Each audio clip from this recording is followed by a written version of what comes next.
বাচ্চাদের জন্য এই যে দিব।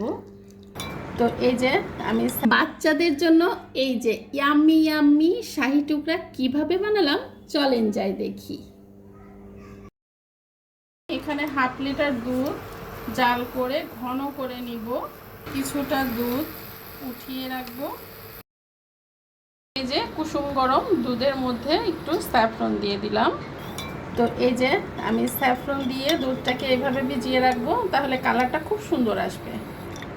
5 পিস রুটি নিয়ে নিয়েছি। তো এই 5 পিস রুটি এখন সুন্দর করে কেটে নিব।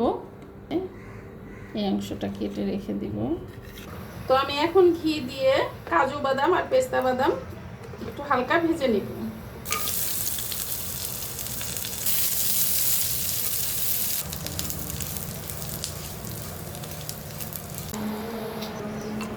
ঘি দিয়ে পাউরুটিগুলিকে হালকা ভেজে নিব।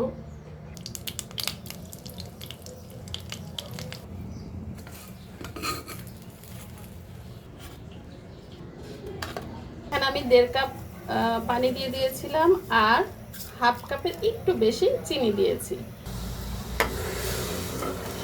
তো এই চিনিটা গলে আসা পর্যন্ত পানিটা একটু ফুটলেই তারপর আমি চুলাটা অফ করে দেব। দুধটাকে আমি এই যে এইভাবে ঘন করে জাল করে নিয়েছি। এই যে এরকম সর পরে উঠে গেছে। এই যে এরকম খুব সুন্দর ঘন করে জাল করে নিয়েছি। এখানে কিছু কনডেন্স মিল্ক মিক্সড করব আর কি।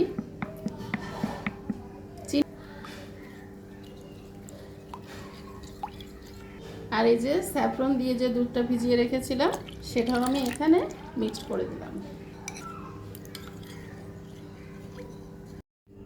তো আমি এখন এই যে চিনির শিরার মধ্যে পাউরুটিগুলি এভাবে ভিজিয়ে নেব। এপাশ ওপাশ করে একটু ভিজিয়ে নিলেই হবে।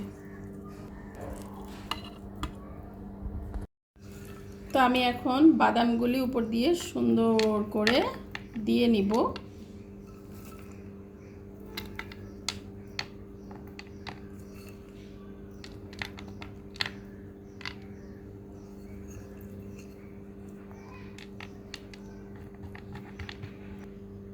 এবার আমি দুধটা উপর দিয়ে দিব।